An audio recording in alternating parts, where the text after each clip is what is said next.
I wish to welcome you all to the 2024 Zambia EU Partnership Dialogue, which is being held under the auspices, as we've heard already, of the new partnership framework of the Samoa Agreement, which came into force on 1st January 2024.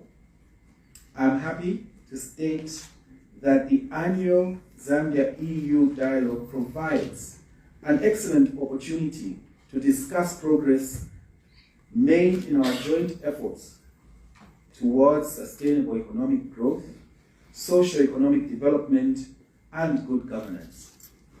The EU continues to be an invaluable partner to Zambia in many sectors, such as health, trade, environmental sustainability, education, and poverty reduction, to mention but a few.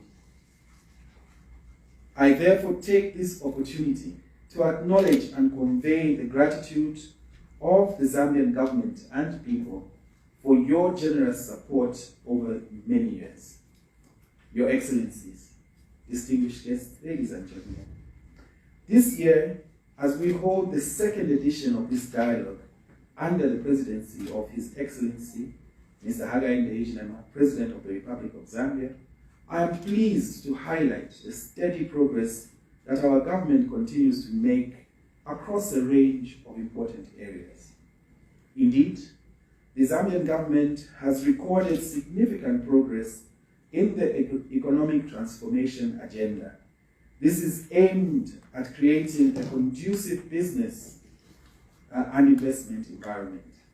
In addition, Zambia has received an unprecedented amount of investment pledges from partners across the world in key sectors that include renewable energy, agriculture, and manufacturing, amongst others. Your Excellencies, ladies and gentlemen, in the area of renewable energy, we must be cognizant of the negative impact that climate change has on our livelihoods.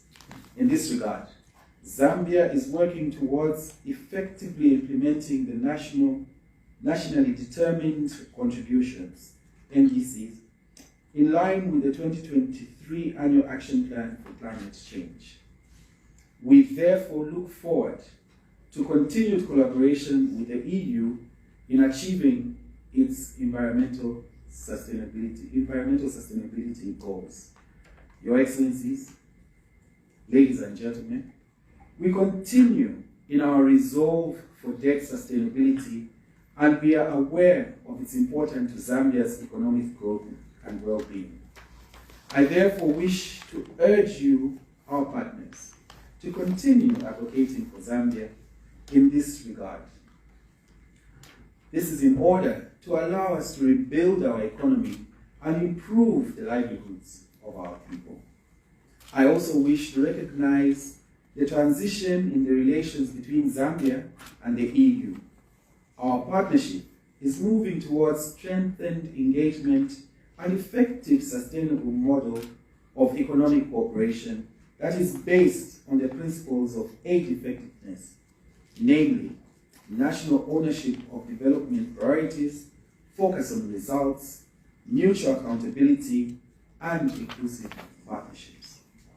Initiatives such as the EU-Zambia Business Forum and the EU-Africa Business Forum, including various other fora held at bilateral level with EU member states, attest to this strong partnership between Zambia and the European Union. Your Excellencies, there is also much progress in the area of respect for human rights and the rule of law in our country. The civic space, is open and inclusive. Citizens are free to exercise their rights and freedoms, which contribute to strengthening our democracy. To illustrate the above, I make mention of the various by-elections that have been held around the country at various levels. These elections have been held in peaceful circumstances, devoid of any political violence, indicating that violence has been rejected as a means to express discontent. the playing field has been leveled. Furthermore, you will recall that in December 2022, President Hakainde Hichilema signed into law legislation to abolish the death penalty.